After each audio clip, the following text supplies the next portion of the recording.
Hello' everyone. এয়া হৈছে মাক জীয়েকৰ মৰম, মানে মোৰ মা আৰু ভণ্টি। মৰম। মোৰ ভণ্টি আজি ডিব্ৰুগড়ৰ পৰা আহি পাইছে। তাই তাতে পঢ়ি আছে, গতিকে গৰম বন্ধৰ কাৰণে আজি মৰ্ণিং আহি পাইছে তাই। গতিকে তাই অহাৰ কাৰণে মায়ে তাইৰ পচন্দৰ সকলো ধৰণৰ বস্তু বনাব যোগাৰ কৰি আছে।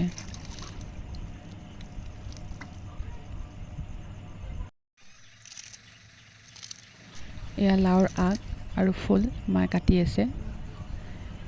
লাওৰ আগ আৰু ফুল আমি কণীৰে ভাজি খাই বৰ ভাল পাওঁ।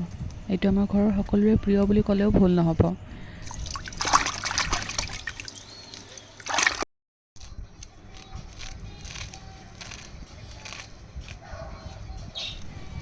ইয়াৰ লগতে সৰু সৰুকৈ মায়ে আলু আৰু পিঁয়াজো কাটি দিছে। এইখিনিয়ে মই এতিয়া কণীৰ লগত ভাজিম। লগতে মা পানীলাওৰ আগৰ লগত কঁঠালৰ গুটিৰে খাৰু বনাব। দেউতাই পুৱা ভণ্টিক লৈ আহোঁতে একেলগে মাছো লৈ আহিছিল, গতিকে মাছেৰে মা এখন খাৰ বনাব। জানেইতো অসমীয়া মানুহ খাৰ নহ'লে নহয়।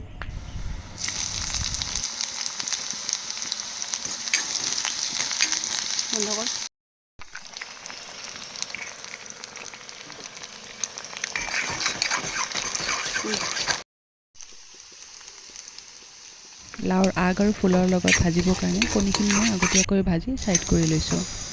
তাৰপিছত লাওৰ আগ আৰু ফুলখিনি একেলগে ভাজি উঠি কণীখিনিৰ পিছত তাৰ লগত মিক্স কৰি দিম। আপোনালোকে কেনেকৈ খাই নাজানো, আমি কিন্তু এনেকৈ খাই বৰ ভাল পাওঁ। আপোনালোকে কেনেকৈ খাই জনাবচোন।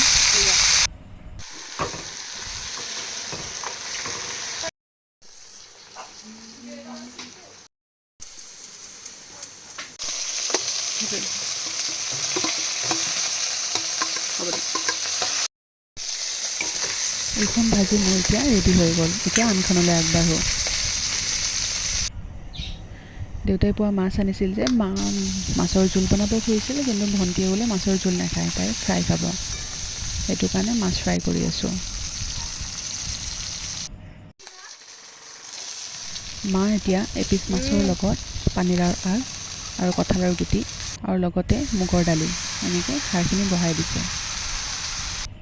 খাৰ যেনেকুৱাই নহওক বা যিহৰে খাৰ নহওক, আমাৰ সকলোৰে বৰ পচন্দৰ হয়। আপোনালোকে খাৰ খাই ভাল পায়নে? নিশ্চয় জনাব।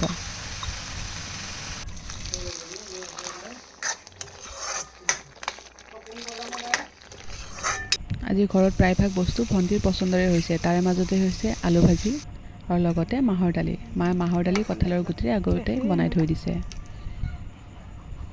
আৰু এইটো মুগৰ দালি আৰু মচুৰৰ দালি, লগতে মান ধনিয়া, মানিমুনি এনেকৈ আৰু জলকীয়া দি মা দালি বটা এখনো বনাইছে। আমাৰ দিনৰ আহাৰ ৰেডি হৈ গ'ল, আহক চাই লওঁ।